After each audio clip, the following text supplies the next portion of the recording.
So, that was a pain in the butt.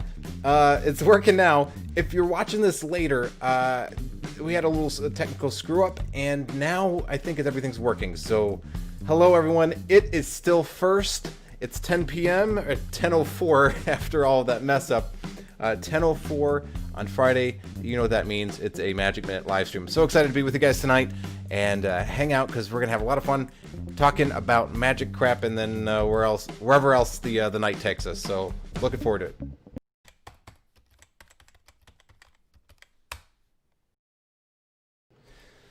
Hey guys, my name's Alan. If this is your first time on the channel, I'm a full-time professional magician, and I give my tips, tricks, and tutorials to help you elevate magic to that next level. If that sounds cool to you, you should hit the subscribe button and that bell icon. In fact, it's the Fight Club rule, right? If this is your first time on the channel, you have to subscribe.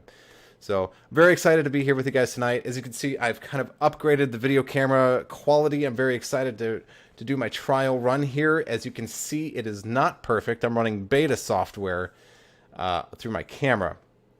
But hopefully it looks nice and creamy and beautiful, and that we don't have too many problems with it tonight. I hope. We got a whole bunch of people here tonight. I'm so excited.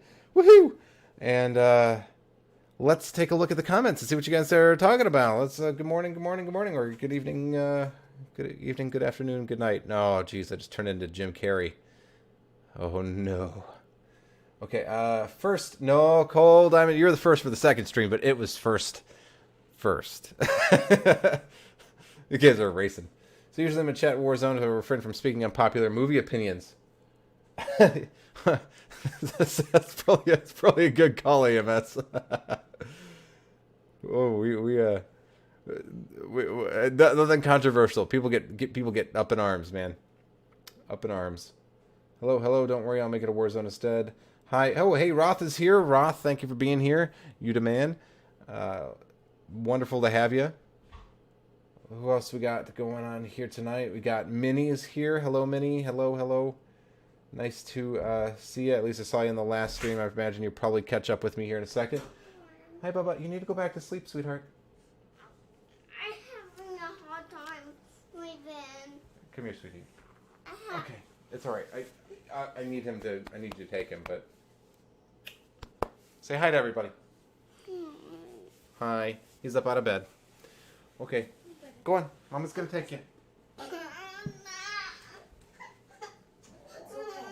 Good boy. Baby's having a hard time. Mom's having a hard time. She's watching both the kids while I do this stream, so beg forgiveness. Let's see. What do we got? Catching up with everybody else. Superman 4 is better than Superman 3. Oh, God, don't get me down that path. Oh. It's too early in the night for that. It's too early in the night. Let's not start there. Bernardo says, congrats on the new kid. Yes, thank you very much. She is beautiful. Approaching a month already, if you can believe it. She was born on Mother's Day, which was on the 10th of last month, so we're only 5 days away from being a month old. It's wild. It doesn't feel like she's been around that long. I mean, it's everything's just kind of a whirlwind, and the month just evaporates like nothing. So she's beautiful, and we love her a whole lot. And we think she's starting to smile. We don't know for sure, but we're at least convincing ourselves that she is. But yeah, so it's been pretty wonderful. She's putting on a lot of weight too. She's starting to get chunky, starting to get little baby fat. So pretty excited. God, you guys are doing everything you can, like right at the beginning of the stream, to like just all the controversial stuff. Okay, I'm staying out of it. I will rise above. You guys can argue amongst yourselves. I am not getting in the middle of it. Don is here. Hey Don, how you doing? I'm eating an extra large Hershey bar while watching this stream. I got some regular L Hershey bars. Regular L. I made s'mores for my son tonight. Had all the ingredients, and I was like, what the heck? Let's make some s'mores. That'll be fun. But the thing is he's always worried about being messy. He's 3, but mom and dad are always getting on to him about making messes, and so he's always worried about making messes everywhere. And so he just stares at it. It's on his plate, And he just goes, I don't know how to eat it. I was like, you pick it up and eat it like a sandwich. But he's like, it's messy. I was like, that's the point, bud. But, you know, I guess it's great in some respects, but other ways it's just like, come on, be a kid. You know, it's cool. I give you permission. I'm not here. Ross says, I'm not here. Yeah, you're in the Matrix. Time flies. Oh, I have missed that many streams. R.I.P. Yeah, you've missed a lot of streams, Burton, but I'm glad you're back. What's new? Scooby-Doo's better than Oh, God, you guys are... Oh, no. Oh, no, I'm not getting into this. So let's talk about something else. Who here saw... show of hands or virtual hands. Who here saw the bloody video, yesterday's video? Because I wanted to talk about that a little bit and maybe answer some questions. It was part 3 of the 20-year series. I was really excited about that. I've been sitting on it for a little while. In fact, I shot it back in May, I want to say. April, maybe it was April. I shot that back in April, I think. And then I was trying to create a roster whenever I knew my daughter was going to be on the way soon. I wanted to make sure that I had a decent roster of a couple of weeks filmed already. So that way, whenever it came time to have the baby and get acclimated and all that kind of stuff, I didn't have to worry too much about not making my regular content, because I'm trying to keep my promise to all of you guys, and also argue with that YouTube algorithm to make sure that I'm showing up and doing the thing, because I actually want to grow on this platform. So consistency is a big part of that. But I shot that back a while ago, and I had been thinking about revisiting that series for a long time before that even.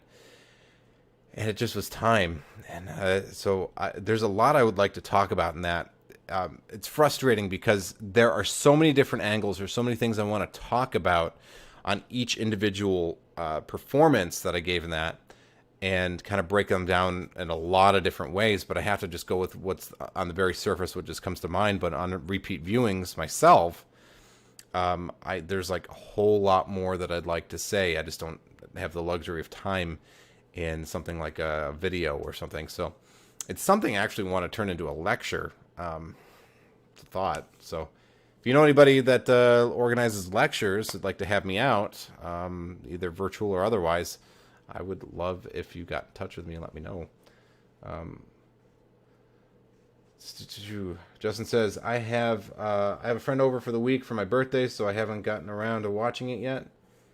Oh, hey, Minnie. Hi, AMS, or AMS is waving to Minnie. Well, hey, happy birthday, Justin. Our illustrious moderator, king of moderators. It's his birthday, so happy birthday. That's awesome. Don't worry about watching it, man. Just later, whenever you get a chance, I'd love your feedback on it, because it's something that I'll be working. I think it's the best one.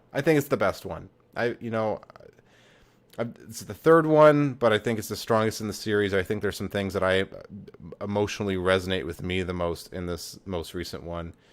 And it was cathartic to be able to bring it out into the open and talk about it. I've only shown that video before I posted it online for the entire world to see. I had only shown it to maybe a couple of, like a handful of people, like my best friend and my wife have seen that, because of that super cringy, embarrassing moment, which I think everybody can guess what it is.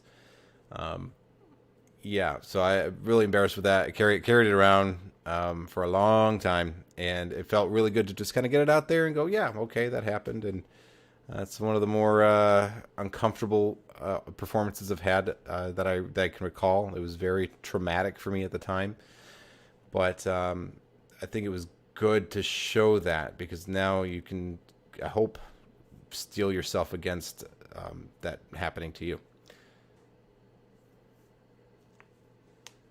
Let's see, what do we got? I have been super busy now that quarantine is gone here in Japan. Sweet. Rock on. I hope everybody's safe and getting back to work and being productive and all that wonderful stuff. Glad to hear you're busy. What's the latest on the Picasa Pro app? I don't know. I didn't know there was anything broken in it. I have kind of taken a sabbatical from doing those hot take videos, those news videos. I'm planning on getting back into them. Everybody seems to respond to them very well. They've done very well to bring a watch time up and bring new viewers and subscribers into the channel. And so I think it's worth it to do more of those. But I've taken a kind of a backseat to that or back burner for that for a little while, because I felt like I was putting out too many of them too often, and I was gonna burn out or burn other people out on them. So I will be going back to those that series and keeping that going. I think, you know, I call it a hot take, but I think it really should be an editorial. You know, it's like you know, here's my opinion on a new thing that's come out, and it's just an opinion, and you know, but it'll be like a news piece, but it'll be slanted with my obvious, you know, complete opinion on it instead of, you know, basing it on fact. But yeah, those seem to do really well, and I'm going to do more of them. I have some other exciting stuff I'm working on, which I'd like to talk to you guys about, or at least allude to later in the stream. So if you guys stick around, maybe we could talk about that a little bit. So yeah, Bernardo says, I still can't do the one-hand shuffle. Can't get the Pharaoh quite done. QQ not even with two hands. Well, man, you can't get the one-hand shuffle down with two hands. That sounds like a problem. No, the Pharaoh. Yeah, well, I'm actually, Bern, that's a video in the roster, I think, for next week or the week after is going to be the Pharaoh. I've already shot it. I'm just editing it right now, finding the time in between, you know, feeding a baby and cleaning a baby's, you know, bottom and all that stuff. So, keeping my 3-year-old entertained. So, I have a video on the Pharaoh coming very soon. So hang out for that. I go into depth on it and talk about, you know, all the things and a lot of different applications for it and ways to get into it and how to use it and why it works or why it won't work with certain decks of cards and all that kind of stuff.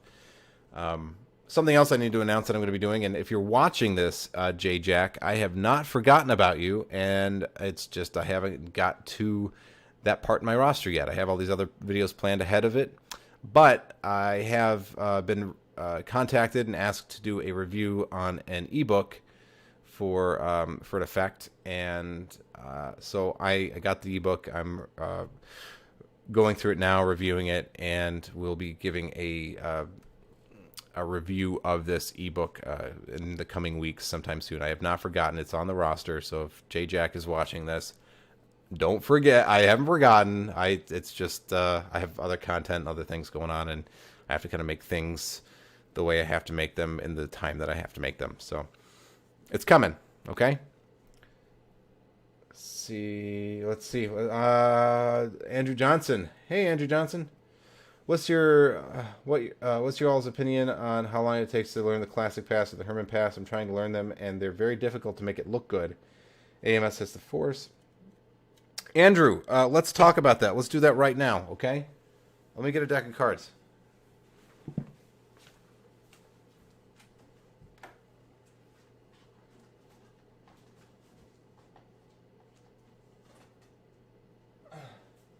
I'm still here. Don't go anywhere. Hey, guys, what do you think about this blue and teal? Yeah? Look at that. It's like a movie. Look at that. The blue and the blue and the teal. Or the teal. What am I talking about? The blue and the teal. The orange and teal. Ah. Check this out. Boom.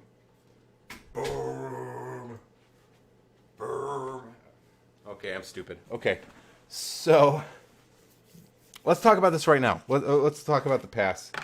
I have some videos up on it. Maybe my good friend Justin can give you a link for the videos that I have up on this.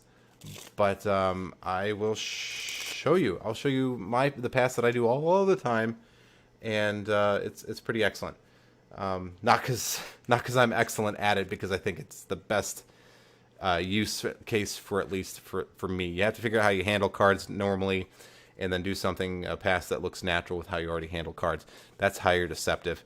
You know, I know Xavier Spade has like the most perfect pass in the world and everything, but you can get, there's lots of other magicians who are not as good who get away with it still. So here's the pass. Here is the pass. You know, it's June 5th, and I'm still rocking my winter bod. All right. So here is the pass that I use. Say you got the 5 of clubs here, okay? And this is the pass that I use. Boom, on top. Nice and pretty. Nice and pretty. On top. I'll do that again, face up, so you know I'm really doing it. And hopefully there isn't too much lag here. This should be pretty full speed there. But that's the pass that I use all the time. It's my go-to pass. And it's a riffle pass. It's basically a classic pass with card dribbling. It's almost a dribble pass.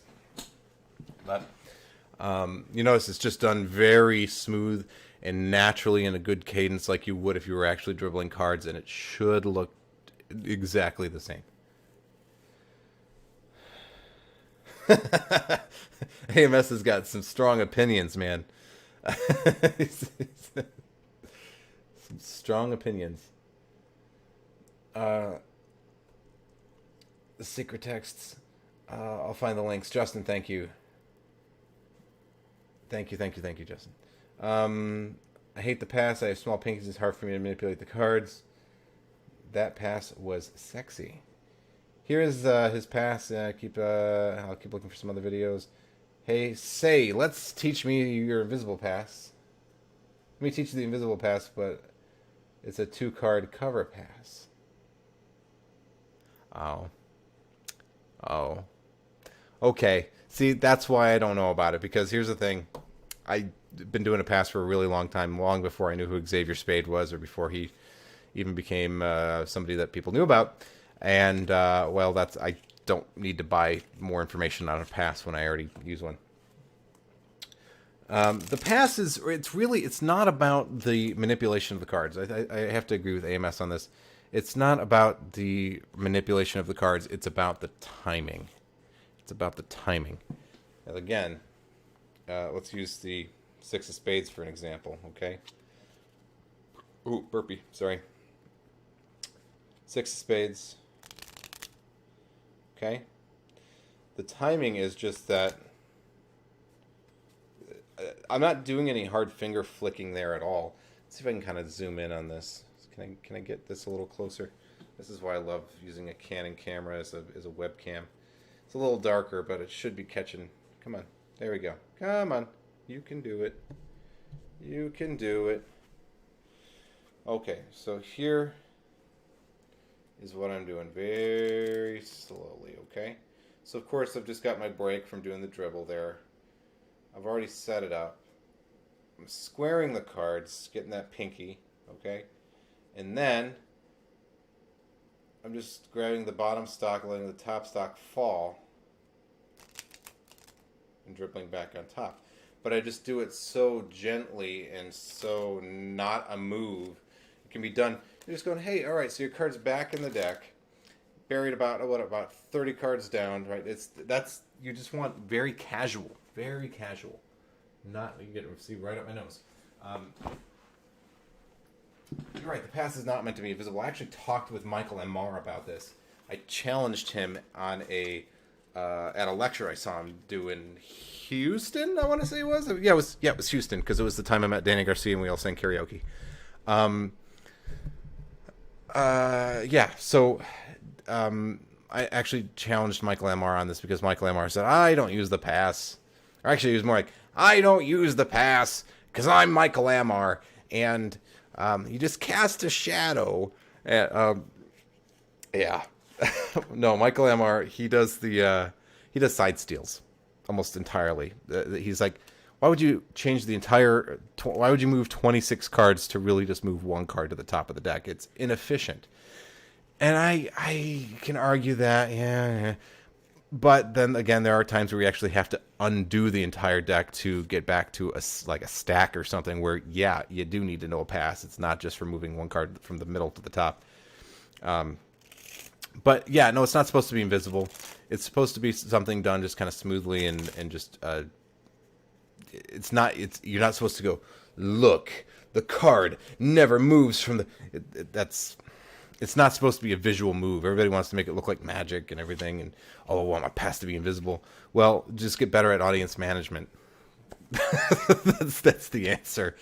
Don't worry about trying to make everything invisible and perfect, because you cannot account for. Because people think about that when they think in that space, they're thinking about doing this one-on-one for like other person. Whenever you're doing like walk around at a at a bar or a club or at a some kind of party or something, you've got, you cannot account for the number of eyeballs that are on you, because you may have an audience of like 10 or 15 people there if you got a large group, and that doesn't even cover all the other people with the looky-loos who are not part of that horseshoe or that circle that you're in. And there are other people who are looking at other angles. You may be doing it where people are up on a balcony above you and looking down. What you need to do, you can't possibly cover every single angle for every single effect always. So what you need to do is you need to learn how to be. You need psychiatry. You need to learn how to read people and how to interject a moment or a laugh or a distraction that seems natural and in conversation. You're really playing like 3 or 4 games. You're playing 3D chess whenever you're doing magic. I actually have talked with other magicians about this, about when you're in the heat of performing, you're almost like in what athletes call the zone. When you're like really in it, your brain is like, you can perceive everything going around you. You're firing on all cylinders. Everything you do is funny. Everything you do is just perfect. Yeah, that's a good feeling, and I miss that because I haven't performed, walk around at parties for a couple months now. But yeah, it's more about understanding the psychology of the situation, becoming a leader, and framing everything in a way where you're in control and everybody else feels okay with you being in control, because they know that they're going to have fun whenever they give you their attention and their time. So that's how I feel about that. Let's see what we got. I'm missing a whole bunch of stuff. Clip shift, my God. You guys do the clip shift. People with the clip shift. There's something called misdirection. Witchcraft. Let's see. Minnie is asking, have you had any restaurant work or inline? Or online? Minnie, was that question directed towards me if I had any magic shows in person or online, or at any restaurant work or online? I have not had. Yeah. Before we everything closed down, I was working restaurants. I had a steakhouse that I would work at like every other Wednesday, and I also had a touristy restaurant that I did on Monday and Tuesday nights, and I'd been doing that actually for 10 years. Really loved the place, and I miss my whole work family. I've known all these people for years and years and years and years. If you're asking me, maybe I'm missing out on what you're asking, but yes, I used to work restaurants a lot, and I really recommend it. And I want to do that restaurant lecture. I'm going to be doing it soon, probably after July, just to get all my ducks in a row. But yeah, restaurant work is great because it's the easiest highest paying gig that you can get. And I don't say highest paying as in dollars per hour, but if you want to talk about getting like a repeat client that will use you year in and year out consistently, you can make, there's really no upper limit. If you were working restaurants every 5 nights a week or 4 nights a week or something like that at, I don't know, $100 an hour, then you're making really good money just working restaurants. doesn't count tips. That doesn't count shows that you book for the weekends. That doesn't count anything else.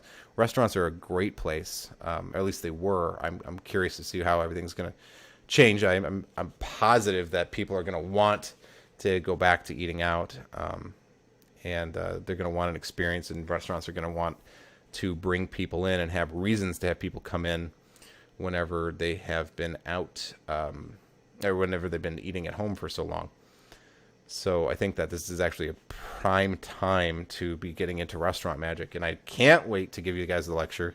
Very excited about it. And yeah, if you guys have any specific questions about the lecture, please drop me a line on the Facebook fan page. If you guys, I'm doing the first you know, what do you want to call it? The drop of the night, right? So Facebook fan page, where we all get together off of here and we can all chat together, and you can chat with me more directly and all that kind of stuff, and we can actually chat back and forth, one-on-one or whatever.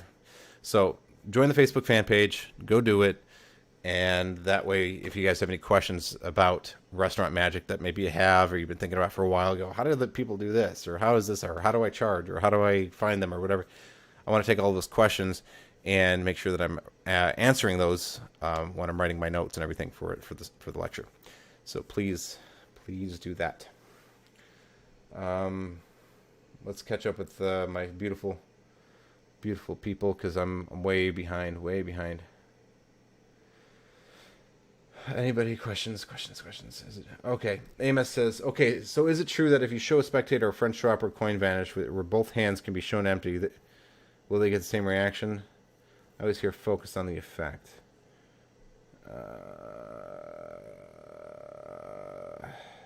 Maybe that wasn't directed towards me. I don't think it was directed towards me. Cedric Lancy. Chris Faust, yes, thanks. My hands are not. Hello, Chris. Thank you for being here tonight. I'm so lost in the comments. I'm just trying to keep up. Cedric, hello. You like the look here? I assume that you don't mean maybe it's my shaved head. I shaved my head since the last stream, I think, so should be looking nice and fly. Bam, bam, bam, bam. Oh, found a trick for any bald guys out there if you're watching this. I found a trick, because there's always this question, right, about how do you handle sideburns? If you're bald with a beard, how do you handle sideburns? If you wear glasses, it's easy. But if you don't, where do the sideburns start? Do they start up here? do they start right here? Are they squared off because it's kind of like an inverted? What do you do with that? Well, the answer, gentlemen, is this. You do this. You have it at a point, boop, and then it opens up. Beautiful. A teardrop. Oh, a beautiful clown tear. No, you just do that. And if you want to get real fancy with it, you can even have that. You can fade that. And have that come into the full beard. And it's the way to do it, guys. I'm telling you, it's the way to do it. Don't do all this square, because it doesn't look organic and flowing with your face. Like, it makes kind of sense whenever you have hair and then you know, in the thing or whatever. But this is just more organic and more flowing. And trust me, try it out. You will be very happy with it, and you won't go back. That was a non sequitur. Lapping is great. Cole Diamond, I'm going to tell you, lapping is fantastic. I was lapping a water bottle cap with my son today. We were sitting down having lunch, and he has this little fake construction worker hat, and he was putting the cap underneath the construction hat and was trying to make it disappear. And I said, oh, let's try it again. And I bring the hat just to the edge of the table, knock the thing on the into my lap, and then drew it back over, and then do this little circle thing. And I said, okay, why don't you say it now? And it was abracadabra do. And you open it up, and of course the cap was gone. Lapping is awesome. If you're doing tabled work, you should be lapping. That's the cleanest, best way. If you want to see the king of lapping stuff, it's hard to say, but it's either Tony Slidini or Rene Lavande. Rene Lavande was a friggin' beast. I've got a huge amount of respect for Rene Lavande. his breadcrumbs in the teacup. Whoa. Ooh, it's such a good routine. Ooh. But definitely.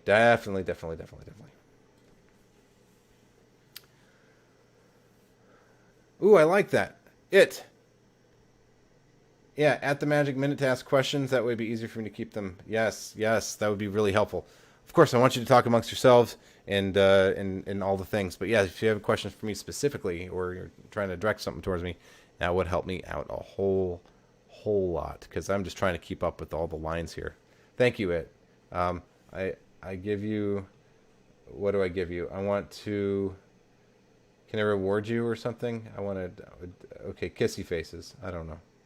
Here, this is for you. A nice cool glass of water. There you go. Don't say I never gave you anything.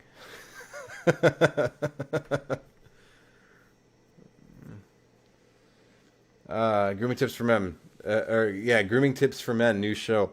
Actually, you know, Minnie, that's funny that you say that, because I actually have been sitting on it for a while, but I'd like to go into talking about like manicures and grooming.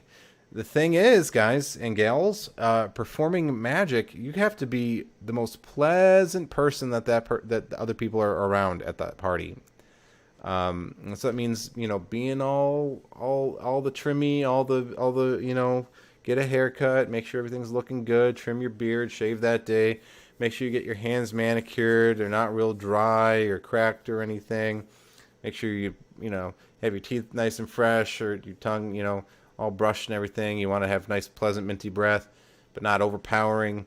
You gotta smell good. You gotta look good.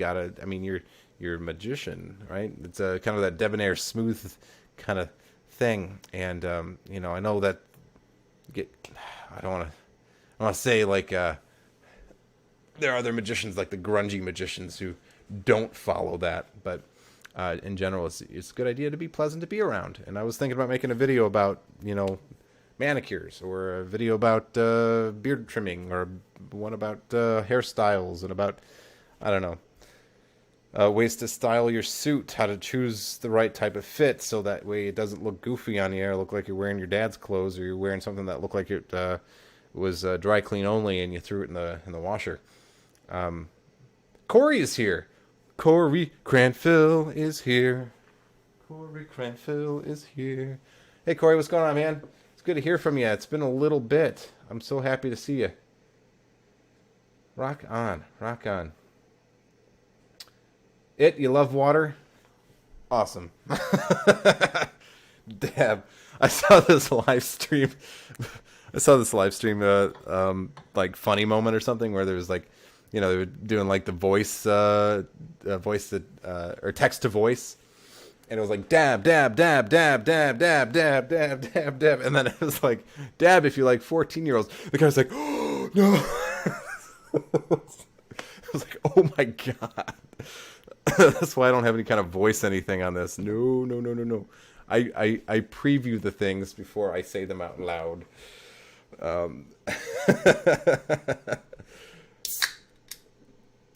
Clean nails are important, yes. My hands are always dry.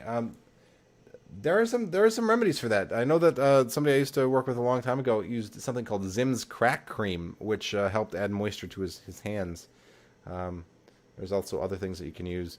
I like it. There's this stuff in the wintertime, my hands get really dry. I use something called oh god, what is it? It's made by Neutrogena, but it's like this. It's not greasy, and that's what I always hate, like greasy stuff, because like if I'm doing any coin work afterwards, or any stuff with cards or anything, they're gonna get all sticky and grimy and nasty and slippy and horrible. But I found some stuff that works really great. I'll have to find out the name of it and add it in a future episode, so that way people can benefit from knowing that. I've tried them all.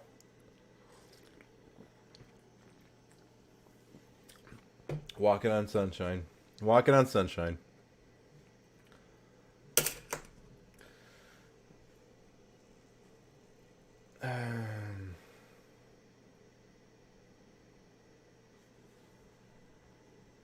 Crack cream sounds like something else. Uh, well, I have a baby with a, you know.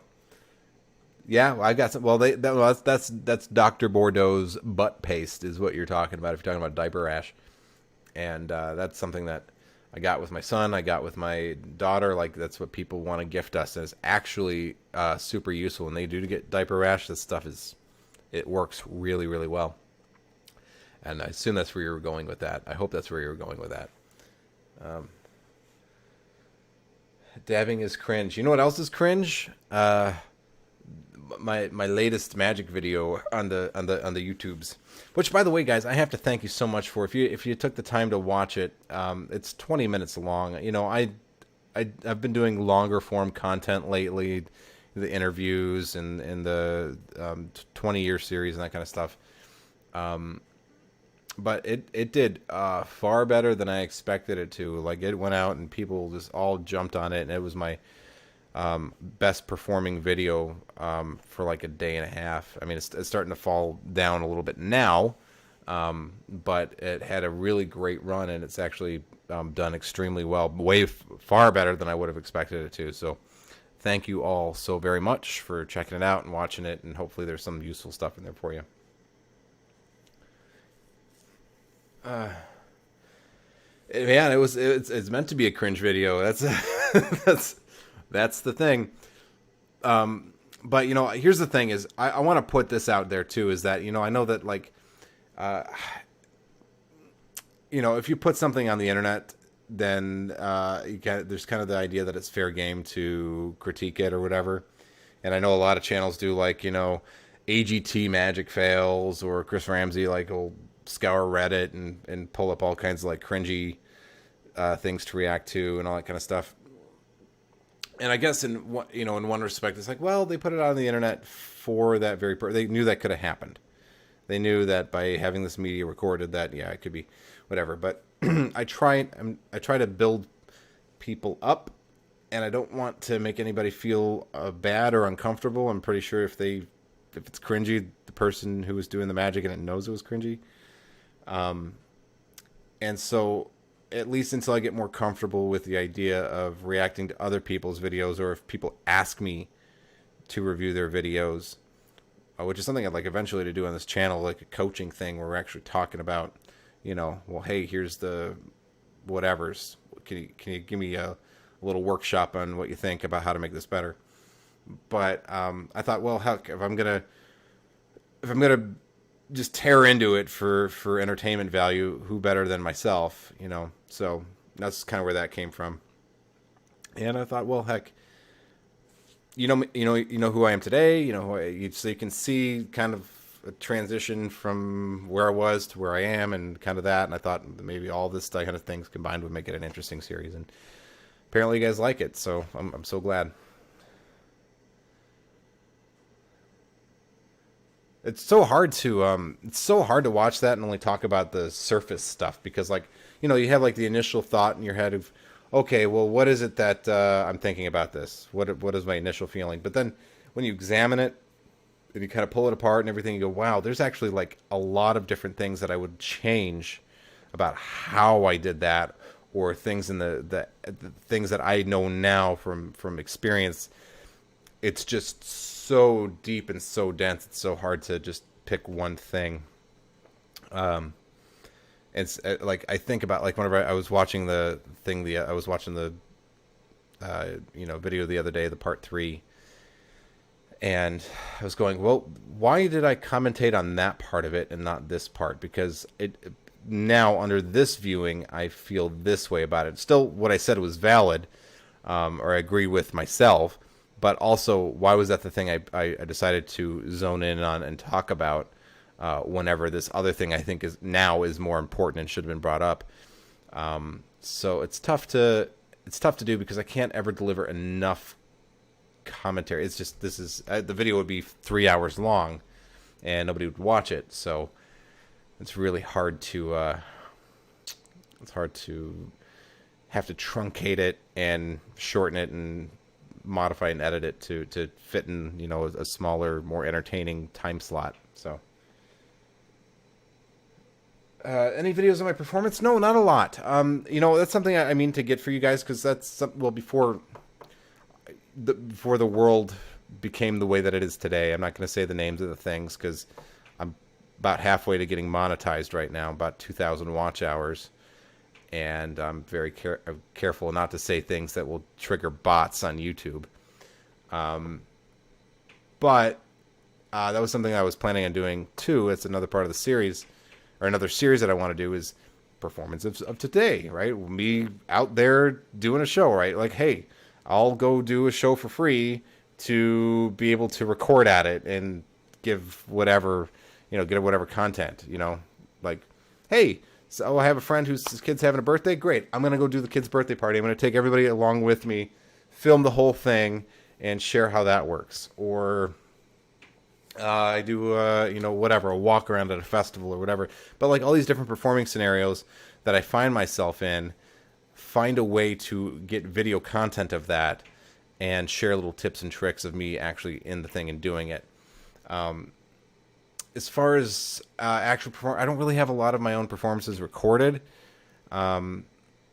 It's not something that I have worried about a lot lately. I have a promo video out which has some stills and a couple of short clips from shows and stuff. But nothing generated for this channel.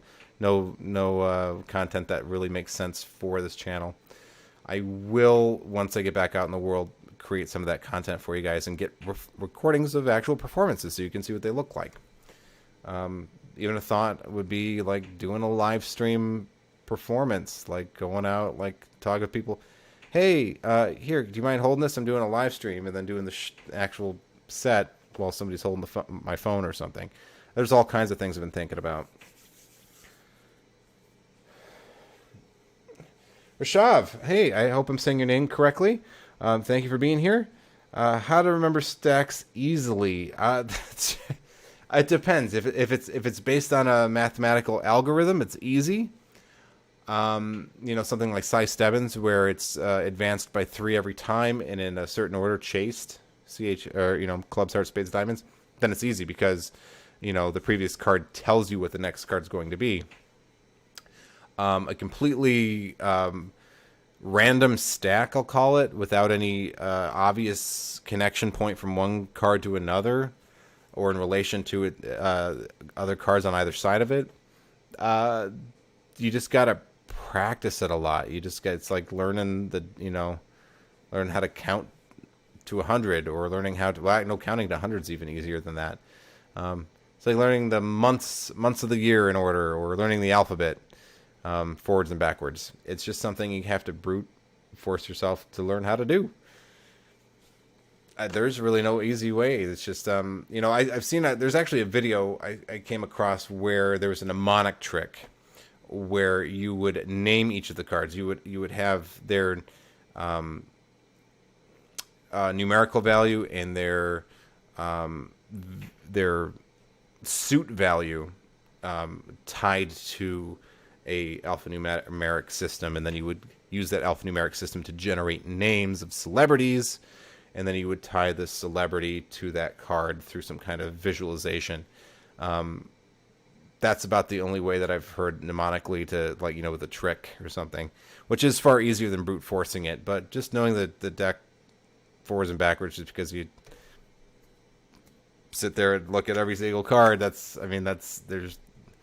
there are some trainers out there that you can get. I know that there are some that exist on the iPhone. I don't know about Android because I'm not on Android, but I know that there are trainers that you can get, apps where you can play with them, and they will, prompt you with a card, and they'll ask you the position, or they'll give you a position and they'll ask you the card or whatever, and they'll train you that way, just over and over and over again.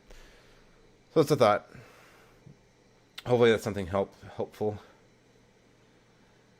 Let's see, Stack Watch. Chris Faust. What would you say was better, a new deck or a well-used one? A new one? And I'm probably, for a couple of reasons. Again, just my opinion. Broken index can be great too. You know, I usually retire broken index to the house, or I use them to build gimmicks or something like that instead of throwing them away.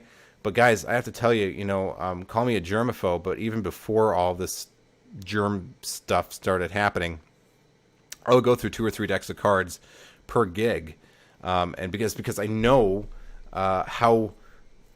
I don't, you know, I'm handing these cards out. Other people are touching them. They don't know, you know, they don't know about me. I'm, you know, of course, I'm washing my hands and everything, and trying to be super clean. Don't do mouth magic. But I don't know where all these other people are coming from and what their habits are with hand washing or cleanliness and that kind of stuff. And, you know, they may take the card, and then I walk over to another person who is clean with their hands, but they're taking the card from somebody else, and they pick up their drink, and they drink their drink, and now they've got something that the other person had. You can become a typhoid Mary very quickly if you're not paying attention to things. So I am constantly switching out decks of cards. As a result, I don't get to have a deck of cards long enough to get them broken in anymore. Just specialized decks, like, you know, I don't perform with these. These are just for my own fun and amusement. Ooh, fancy, right? I really like the Monarchs. Not sponsored. So, you know, I don't have the luxury of having broken in decks anymore. If, you know, 2-3 decks a gig for a 2-hour gig or something, maybe even more, depending on the situation. I retire those decks when I'm done with them, and then I'll build a gimmick, or I'll build something with them afterwards, or just have, you know, duplicates or something for some other thing. But I don't get used to having a used deck of cards. So I've become very accustomed to working with a non-broken in deck right out of a pack of cards, or right out of the cellophane. And so that has become my preference to handle, because of my habits whenever I switch up my decks. I hope that answers your questions. Thank you very much. If anybody has a direct question, thank you very much. Directing the questions to me with the @ will help a whole lot. I really appreciate it. If I'm answering your questions to your satisfaction, please let me know too. I want to make sure that if I'm missing something, that we answer that. Oh, whoo! Hey, real quick, what do you guys think about the video quality here? Is this looking good? Is it looking choice? You know, looking good. This is, can I hold a mirror up to it? What can I do? I can do this. I'll do this. I'm going to take a picture of you guys. You want to see what y'all look like?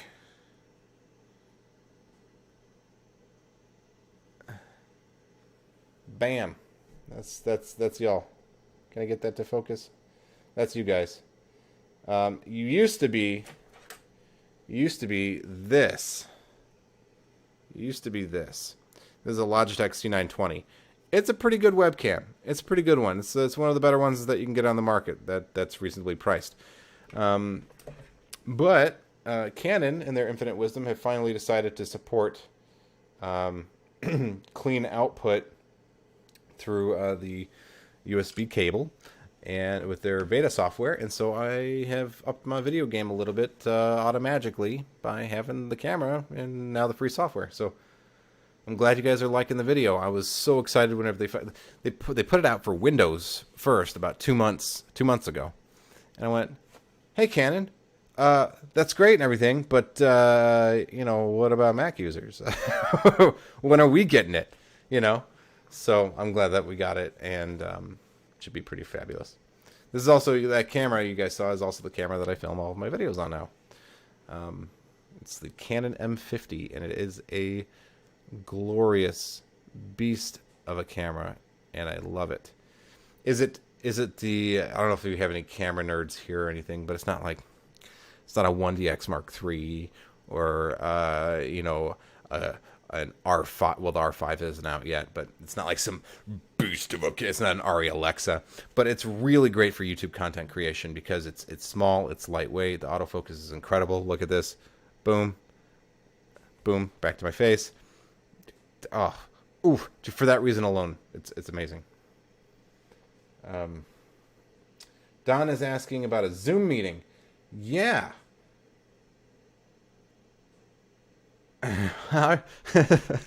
What? Coal diamond. What also floats in water? Very small rocks.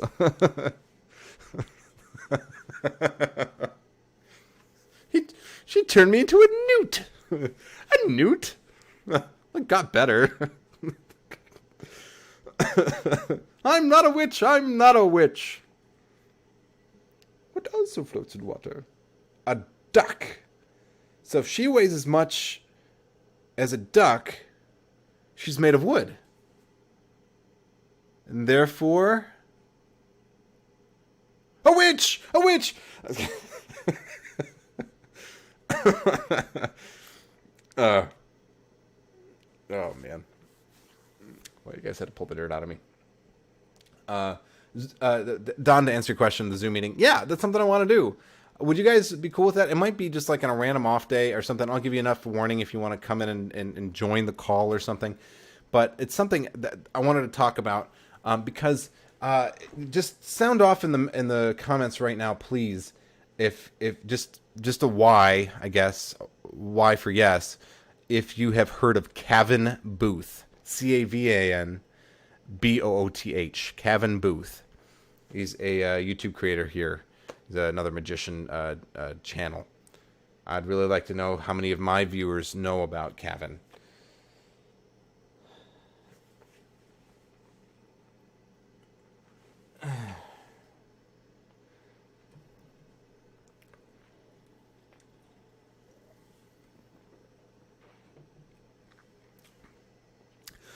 Oh, I'll tell you guys about him. If you guys don't know about Cavan, he is a very bright young man. I sound like an old guy.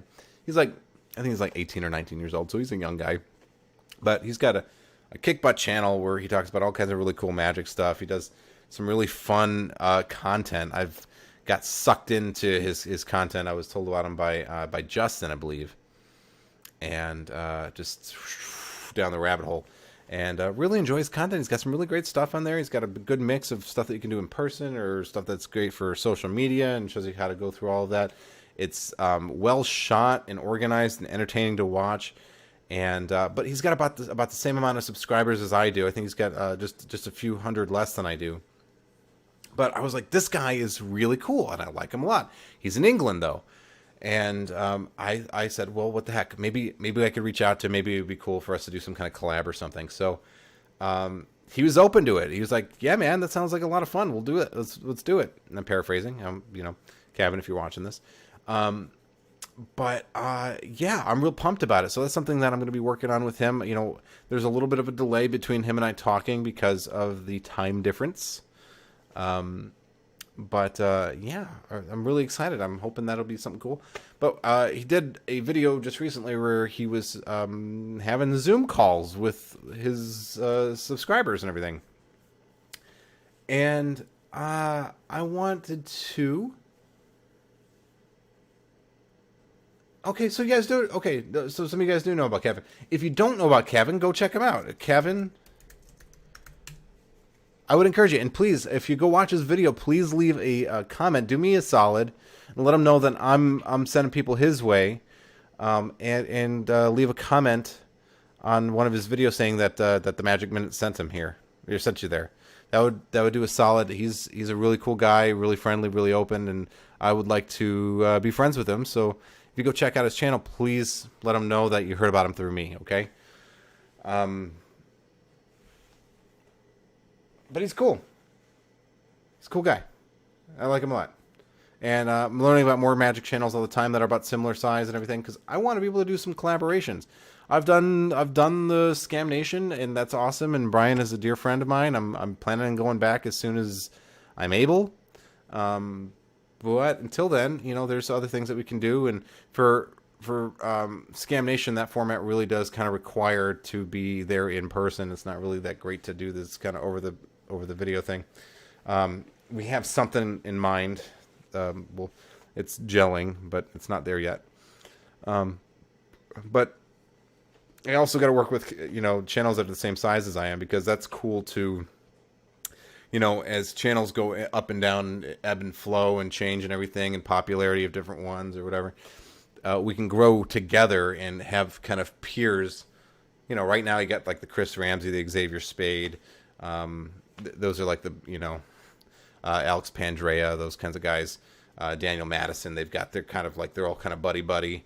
And so, you know, you like kind of make friends in your own circles and whatever. And that's where we are right now. And maybe we'll be up there with the Ramseys and everything someday. And then we can all do our, you know, keep that friendship going. So I think that's important. Brian has been doing videos with his daughter, and it's been great. I've been really enjoying those. I think they're really darling and cute. She does not fall far from the tree. She is very much like her father, and I just thought those were cute and endearing. And being a dad myself, I'm just like, oh man, I can't wait till I'm in a position where I can be doing that kind of stuff with my son or my daughter. So it's fun. It's like future nostalgia.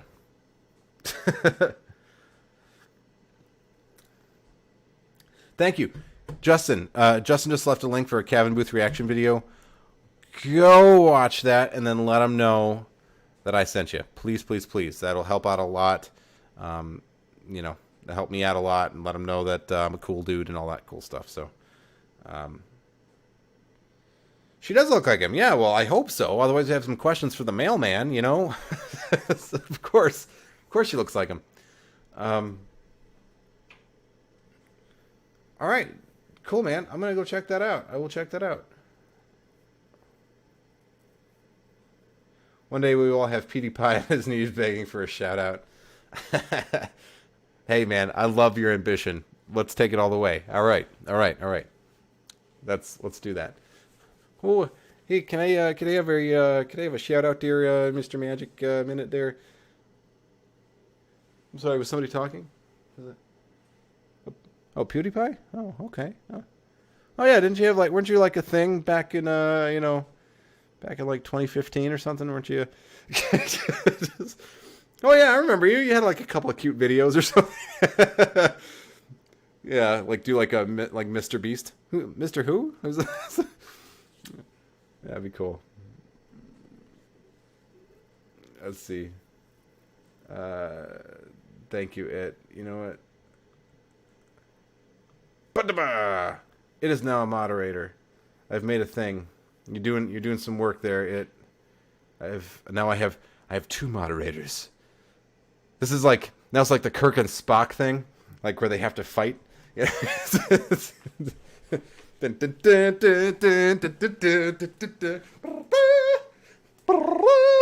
know, the Ponfar where they're fighting on the Vulcan homeworld. Yeah, I'm never gonna reach Peter. I don't think enough people care about me. I don't think there are 200 million magicians that have ever lived. So I don't think that's ever gonna happen. But it should be. I think that we have a lot of potential for growth on this channel. I think it's going to be really cool. I think I'm in this for the long haul. If you guys check out the Magic Minute on Social Blade, you'll see that it anticipates that in 5 years' time I'll hit the over 100,000 subscribers. And 5 years really isn't that long, and I think I'm actually going to beat it. So my goal is to get to that 100K. That's really where I want to get right now. I want that silver play button.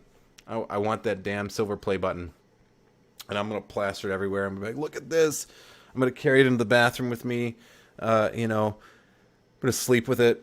It's, you know, that's where my goal right now is to get that 100K button. And right now I'm 5 years away from it. And that is not that bad. You know, people spend their whole lives not knowing if or when they will achieve a certain landmark.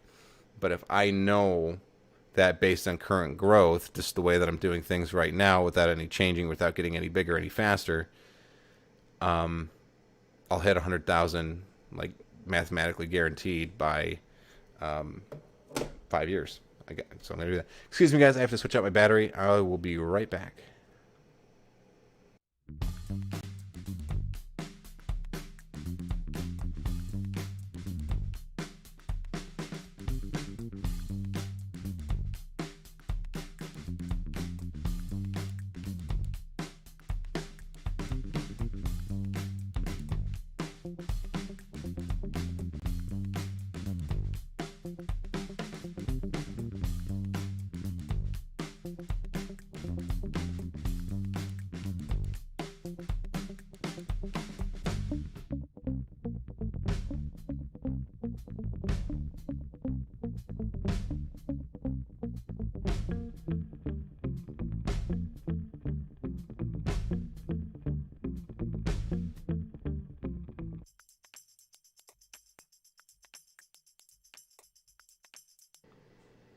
Okay, hey guys, sorry about that. So I do not have a continuous power on my camera yet, and so I had just burned through a whole battery, and so I just had to switch over a new battery. It ran about an hour though, which is not bad at all. I'm not mad about that. That's pretty good. But yeah, I'm gonna need to get a continuous power so I can plug my. That cable does not charge my camera at all. It just delivers information. So you can get a continuous power, plug it off the wall, and then it'll run forever. But I don't have one of those yet. They are back ordered on Amazon, so I'm gonna have to wait for that. But battery lasts about an hour for a stream. I can switch it out in a couple seconds. Not too bad. So that's what I got right now. Sorry about having to just kind of poof it away, but I was going to lose the stream.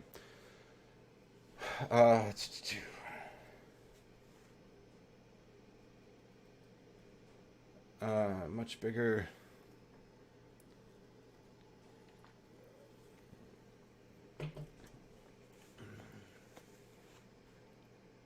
Yo, Dover publication has no index and expert card technique. What BS is that? Someone gets an evil witch to put a hex in this publishing company. Hey, you know what? I am grateful to Dover, because if you didn't have Dover, where the heck would you get a lot of the Magic publications? It's really hard. They're doing a pretty good service. I think all of their works, except for something like maybe Diamond Jim's works, are now printed by Dover, or a couple of them. I think he has got to deal with them, but they're keeping those classic texts available. I wish they had a lot more of their catalog open, but they're keeping it so people can actually get a hold of them, which is great, because the worst thing that you could have happen is have all these really wonderful books disappear and then never be able to get them, or they're snatched up by collectors who go, oh, well, I'm going to hoard all the secrets for myself. A lot of them haven't even made it to a digital format. They may never. I did some scans of my own books that I have here that are in the public domain, and have shared those out on PayHip for a modest fee, just because the pain in the butt to actually scan them. It takes actually a whole lot of work to scan those myself. But yeah, I appreciate what they do. I appreciate the service, and I think it's needed, and somebody needs to do it, and Dover's the one to do it. Yeah, it's kind of obnoxious that, but maybe that's the best copy they had, or could get a hold of, and that's what you got. So, I don't know. Maybe they shouldn't have printed it. I don't know. Go back and forth.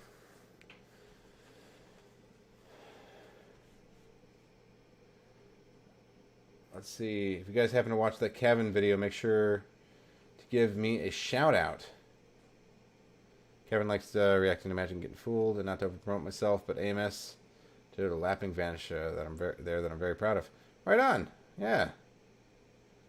Hey, Bernardo. I hope you're not gone yet. I thank you very much. I just caught your comment just now. I hope you have a wonderful night too. Thanks for popping on. Hope to see you in the next one. All right. You take care of yourself.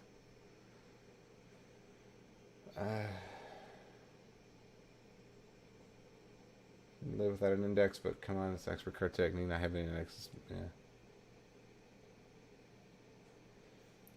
A servant. I used to use a servant on the back of my close-up case, and then I realized that it's better just to use one of those pop-up. Do I have it available? Hold on a second.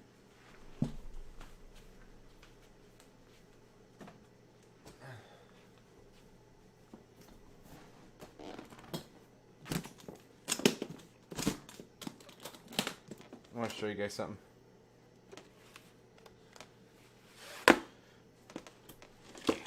Also want to turn you on to something else. Okay. Hidden pro tip this far into the stream, because we're reaching the end of the stream here. Little pro tip: always always, always carry a multi-tool in your case. Always. If you gotta check the luggage or whatever, if you're flying, check it, whatever. Make sure that it's cool. That if you're doing a government building or a police thing or something, make sure you're paying attention. But most people will not care about a Swiss Army knife. Swiss Army knives are kind of most people feel like they're kind of like useful playthings, and so they're not very intimidating. And having a Swiss Army knife with you is super helpful. It'll be too big and bulky in your suit pocket, but having it in your case is super helpful. You should always have that because you can save the day either for the event organizer, or if something breaks or something on your gear or equipment, you can fix it real quickly. Always have one. Doesn't really matter how big they are either, because it's going to sit in your case. You can get a really big one and not worry about size. Also, say you're performing on stage and you have the problem of getting rid of your prop. You did a show. Hey, look, I did the thing. Ta-da, here's the prop. And okay, now I'm done with the prop. What do I do with it? Do I put it back in my case? And then I have to dig underneath it and then get the other prop that I need. And then, and then now I'm struggling in a pile of garbage that's building on itself. No. What you do is you cycle that stuff out and put it in one of these. That's what you do. This is something that I know that a good friend of mine and uses this as well as a lot of professional magicians. But this is like those little cube bookshelf collapsible boxes. I just get mine black. I bought a higher quality one so it lasts a long time, but they're not expensive. I think I spent like $8 or $12 for this, and it's been with me for 100, maybe not 100 shows, maybe 50 or 60 shows. And it collapses down into nothing. And then you do the show, you do the thing, and then you just drop it in there, and then you're done, and then it's gone. And then you can just dump all that back in your case, close it up, and leave when you're done with the show. Definitely should do that. I used to use the Servant that clipped into the back of the case. Something that Dan Harlan used to do. He talks about it in his Pax Flat Plays Big DVD series. But he had a metal wire that was bent around into a half moon, and then it clipped into here and into here. I'm sorry, into the top. The case would be open, and then he would have them clipped inside there, and then would have a bag on it. And I used to use a black pillowcase that was threaded around, and then just drop everything into there. The problem with that, though, is that weight tends to pull on these very, very cheap. Let me move this out of the way. These very cheap locking mechanisms here, because these are actually just held with bent over tabs. They push them in, and then there's tabs that are bent over that adhere that to the thing. They're not solidly locked on there, unless you're getting like a Pelican case or something. So that will pull on that metal, and then the whole mounting or the whole locking piece will come off.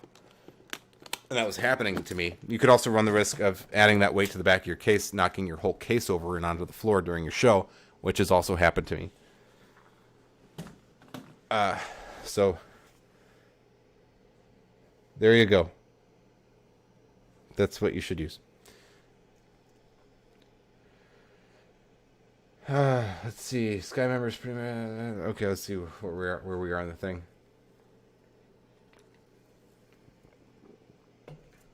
Sans minds does mean without mind. Yeah. I don't know if that was. I think that was intentional. There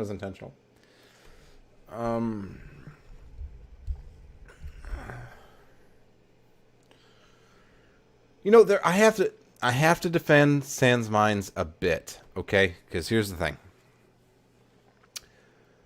Sans minds, I don't think they ever came out and said. I think they really embraced the fact that they made their they made their stuff for social media.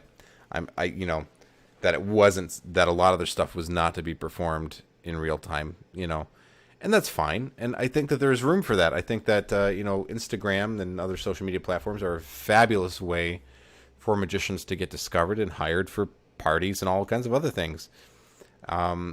and you have to do something really visually arresting really quickly because people's attention spans are really short. And there is a place for a company like Sans Minds. There is. It's not for everybody. It's not great for, necessarily setting up expectations of what you could do in person. But I get it. I get it. That being said, they had some products that I really liked. Like, I really, really, really liked the Vapor, the VAPR. That was a really nice set that I used a lot. I broke mine because I used it so much, and I wish I would have got the warranty on it because it was really expensive. But it was a good, really reliable, really impressive visually way to produce smoke at your fingertips, and it was magical. It was beautiful, and I am so sad that I don't have one anymore, and I don't think I'm going to be able to get another one because I think they're all gone. Sucks a lot. I don't know what the answer to that is now, but oh man, I was doing Vapor way before Shin Lim was around. Man, he was, I think, at the time Shin was, well, I knew Shin back then. That was back. That was even before then. You have me go down memory lane here. So I was doing like vanishes with the smoke in the hands and whatever. I think it was maybe around the time that Shin came out with SSS. I think was it maybe a little bit before then, a little bit after then, somewhere in that time range. But this was well before Shin, and I'm not going to steal his show or do any of his stuff. I've met the guy. He was in Addison, Texas, for a Magic convention a couple years ago. We hung out. It was whatever. There are plenty of other reasons to use that smoke machine. That's what it is, a smoke machine. At least the Vapor is. So some cool things that you could do with it. Like I used to have like a mirror box, and I would, show the mirror box empty. This is for like a kid's birthday party or something, and then show the mirror box empty, and then smoke would come and fill up the thing, and then I would open it up and smoke would pour out of the top of it, and then magically one of their stuffed animals would appear out of it, or a toy for them or something. Or you could use it remotely, which was really awesome. Or do it for like coin vanishes and color changes, and it does create an effect. It does create a very magical look.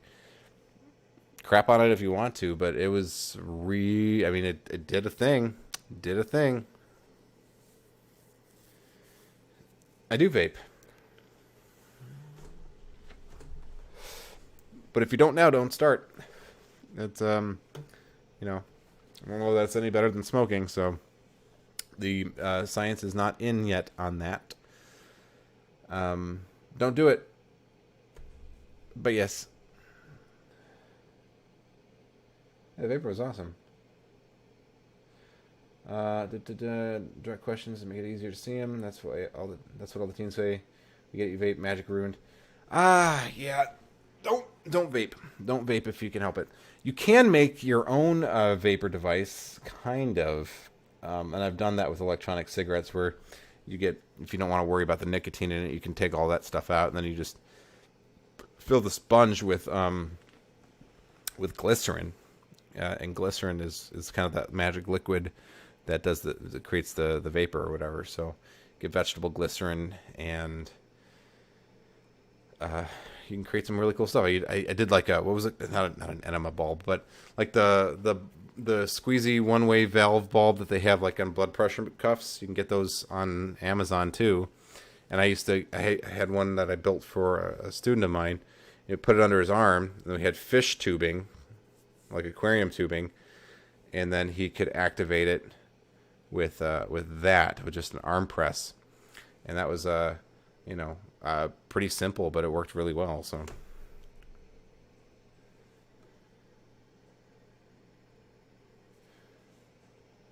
Hey, Justin, have a good night, man. Happy birthday. Have fun with your friend over. You know what? Justin's pretty much leading the way. I think I am too. I'm pretty happy with the stream. I think that we're just about done. I know that my wife is probably wanting to go to bed. I know I'm starting to feel it. Long day today. But I want to thank you guys all so much for being here tonight. Please go check out Kevin's channel and let him know that I sent you. That'll help me out a lot, and let him know that I'm a cool guy. We're about to do a collaboration together here pretty soon, so that would be really helpful. If you haven't already, please like this video. That helps me out with the YouTube algorithm and all that garbage. So, love you guys. So glad I got to spend some time with you tonight. I'm looking forward to next Friday. Take good care of yourselves. Eat your vegetables. Go to bed on time. Don't pass gas in the car with the windows rolled up. And remember, you can pick your friends, you can pick your nose, but you can't pick your friend's nose. You also can't pick or wipe your friends on sofa cushions.